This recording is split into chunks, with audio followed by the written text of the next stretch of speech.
नमस्कार। आज हम एक नजर डाल रहे हैं हाल ही में हुए G7 शिखर सम्मेलन पर।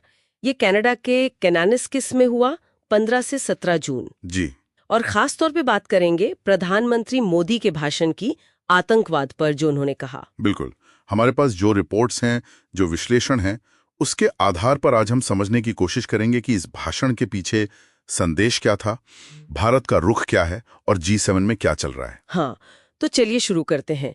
प्रधानमंत्री मोदी का मुख्य फोकस क्या था? देखिए, उनका जोर साफ तौर पर आतंकवाद के खिलाफ एक ग्लोबल एक्शन पर था। निर्णायक एक्शन। हाँ, निर्णायक। और उन देशों के खिलाफ भी जो इसे सपोर्ट करते हैं, पनाह देते हैं। अच्छा। उन्होंने शुरुआत की वो जो 22 अप्रैल को पहलगाम में हमला हुआ था। हाँ, वो बहुत ही दर्दनाक था। 26 जानें गई थीं। जी। तो उन्होंने उसे सिर्फ भारत पर हमला नहीं कहा, उन्होंने कहा ये पूरी मानवता पर हमला है। तो एक तरह से भारत की जो तकलीफ थी उसे वैश्विक मंच पर रखा। बिल्कुल, ताकि दुनिया समझे कि ये कितना गंभीर मामला है। और फिर उन्होंने वो दोहरे मापदंडों वाली बात भी कही है ना? हाँ, वो एक अहम पॉइंट था कि कुछ देश जो आतंकवाद को खुला सपोर्ट करते हैं, उन्हें तो एक तरह से इनाम मिल रहा है। हाँ, और दूसरी तरफ बाकी देश अपने निहित स्वार्थों के हिसाब से कहीं पाबंदी लगा दी, कहीं नहीं लगाई। क्या ये इशारा, कुछ एक्सपर्ट्स कह रहे हैं कि ये पाकिस्तान और वेस्टर्न देशों के रिश्तों की तरफ था? ऐसा लगता तो है।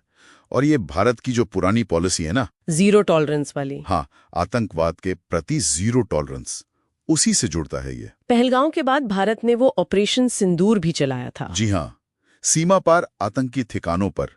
खबरों के मुताबिक वो एक टारगेटेड हमला था, लॉन्च पैड्स पर। इसे एक टर्निंग पॉइंट माना जा रहा है। हाँ, एक अहम मोड़। और मोदी ने G7 में भी साफ कहा कि जो देश आतंकवाद को पालेंगे उन्हें कीमत चुकानी होगी। और भारत के पड़ोस को तो उन्होंने सीधा आतंकवाद का घड़ी कह दिया। बिल्कुल, साफ शब्दों में। तो ये दिखाता है कि भारत का रुख अब पहले से ज्यादा सख्त, ज्यादा मुखर हो गया है। हाँ, निश्चित रूप से ज्यादा असर्टिव कह सकते हैं। G7 नेताओं का क्या रिएक्शन था इस पर? देखिए, पहलगाम हमले की निंदा तो सबने की, एक सुर में। अच्छा। और आतंकवाद के अलावा भी बातें हुई, जैसे अवैध माइग्रेशन पर और वो ट्रांसनेशनल रिप्रेशन। हाँ, जब कोई देश दूसरे मुल्कों में अपने आलोचकों को निशाना बनाता है। जी, उस पर भी चर्चा हुई।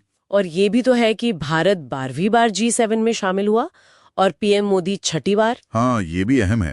ये दिखाता है कि ग्लोबल लेवल पर भारत की अहमियत बढ़ रही है। और G7 को भी भारत जैसे पार्टनर्स की जरूरत महसूस हो रही है। बिल्कुल। लेकिन क्या G7 में पूरी एकजुटता दिखी? क्या सब एक पेज पर थे? यही एक थोड़ा पेंच है। पहलगाम की निंदा तो हुई, लेकिन सूत्रों का कहना है कि कोई जॉइंट स्टेटमेंट नहीं आ पाया। क्यों?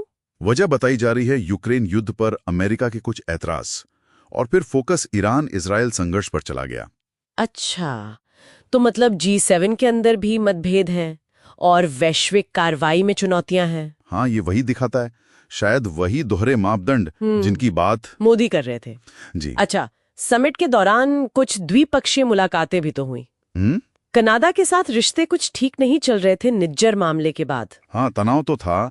वो कनाडा में जो सिख नेता की हत्या हुई थी, उसके बावजूद पीएम मोदी और कनाडाई पीएम मार्क कार्नी मिले और खबर है कि डिप्लोमेटिक रिश्ते पूरी तरह बहाल करने पर सहमति बनी। और फोकस रहेगा साझा खतरों पर, जैसे आतंकवाद। जी।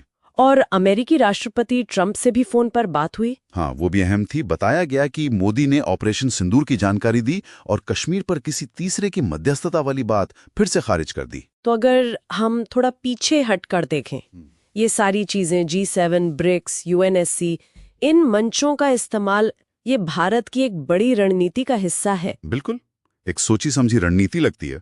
जवाबदेही तय करवाना, टेरर फाइनेंसिंग रोकना, इंटेलिजेंस शेयरिंग बढ़ाना। हाँ। और साथ ही भारत खुद को ग्लोबल साउथ यानी विकासशील देशों की एक लीडिंग आवाज के तौर पर भी स्थापित कर रहा है। तो कुल मिलाकर इस G7 भाषण से क्या टेक अवे है, क्या निचोड़ है? देखिए, निचोड़ यही है कि पीएम मोदी ने आतंकवाद पर एक बहुत ही मजबूत संदेश दिया। पहलगाम का जिक्र करके उसे इमोशनल टच भी दिया। हाँ, और दोहरे मापदंडों पर सीधी चोट की और एक्शन की मांग की। भारत का रवैया अब ज्यादा डायरेक्ट है, एक्शन ओरिएंटेड है। सही है। हाँ, और ये हमें एक बड़े सवाल पर भी छोड़ता है। क्या सवाल?